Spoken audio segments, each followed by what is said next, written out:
B, may nakapagsabi sa akin na sa ibang tindahan daw, ang benta daw po nila ng Magic Sarap is 5 pesos. Ayan, papakita ko sa inyo ha kung paano nila kinuha yung 5 pesos na yan. Ayan o, yung isang tayo ng Magic Sarap, ang puhunan niya is 81.60. 16 pieces yan. So, i-divide natin kung magkano yung kanyang puhunan per piece. Ayan. 81.60, i-divide po natin sa 16 pieces. Ang puhunan po is 5.1. Ayan, kung kukunin po natin yung, sabihin na lang natin na 10% lang. Ayan, 10%, 5.6. Kapag i-round off mo yan, 6 pesos. O pag 15% tayo, 5.1 plus 15%. Ayan, 5.86. So, 6 pesos pa rin. 20% naman, 5.1 plus 20%.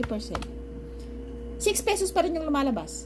Kaya ayun, nagtataka lang ako kung saan nila nakuha yung 5 pesos na Magic Sarap. Eh kahit 10% man lang yan, 6 pesos pa rin yung lumalabas.